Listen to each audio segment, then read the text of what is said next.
Hello, everyone, and welcome back to Writing Tutorials.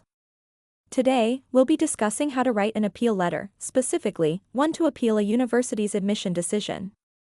Now, this type of letter is used when an applicant feels there are important circumstances that the admissions committee may have overlooked, and they'd like to ask for a reconsideration. Let's go through this example step by step, breaking down each section of Mark Robinson's appeal letter to Bright Future University. We'll look closely at each paragraph, analyzing what makes this letter clear, respectful, and effective in expressing Mark's request. By the end, you'll understand how to structure and write a powerful appeal letter if you're ever in a similar situation. Header section, contact information. Let's start with the header section. Here's how it looks in Mark's letter. Mark Robinson. 456 Elm Street, Denver, Colorado, 80203. Mark.robinson@email.com. 555-987-6543.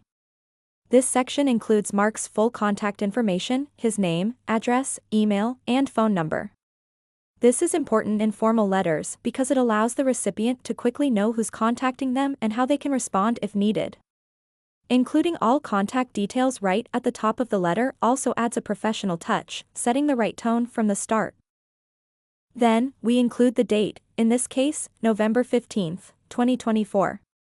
This date is essential because it shows exactly when the appeal was written and submitted.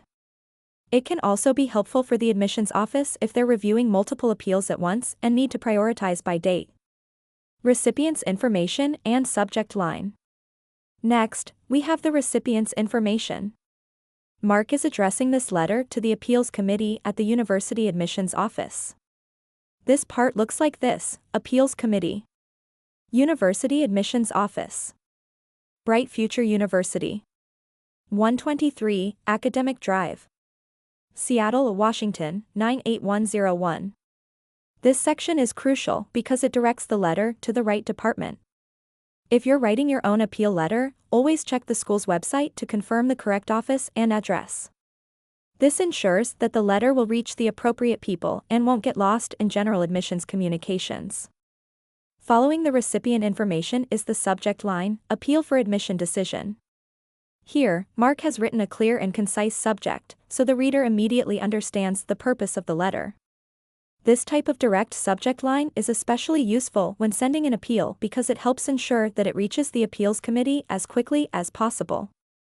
Greeting and opening paragraph, stating the purpose of the appeal. Now, let's dive into the main content of the letter, beginning with a greeting, Dear Admissions Committee. The first paragraph of Mark's letter opens by directly stating his purpose. He writes, I am writing to respectfully appeal the recent decision regarding my application for admission to Bright Future University. I received a notification of my application status on November 1, 2024, and was saddened to learn that I was not granted admission for the upcoming semester. I am reaching out because I believe there are extenuating circumstances and relevant academic achievements that may not have been fully reflected in my original application. In this paragraph, Mark introduces his purpose and emotions respectfully. He starts by saying he's writing to respectfully appeal, which shows humility and respect for the admissions process. Then he states that he was disappointed by the decision but believes there are additional factors that may not have been fully considered. If you're writing an appeal, being clear about why you're appealing and why you feel reconsideration is necessary can be helpful. Just remember to keep the tone respectful and avoid sounding overly demanding or emotional. Second paragraph, explaining extenuating circumstances. Next, Mark explains the specific challenges he faced, providing context for his appeal. He writes, During my final year of high school, I encountered unexpected health challenges that impacted my academic performance. These health issues required medical attention and, unfortunately, affected my ability to maintain my usual high academic standards during that semester. However, with determination and support, I was able to overcome these challenges and have since demonstrated a significant improvement in my academic performance, as evidenced by my final year's grades and my extracurricular achievements. This paragraph provides a transparent and honest explanation of why his grades may have been lower during a particular time. Mark addresses his health challenges and how they impacted his studies. By openly sharing these details, he gives the committee important context. Then, he explains that he worked hard to overcome these obstacles and improve his grades. This part is crucial because it shows resilience and commitment, qualities that universities often value. When explaining extenuating circumstances, remember to focus on the actions you took to improve and highlight your strengths and determination in overcoming challenges.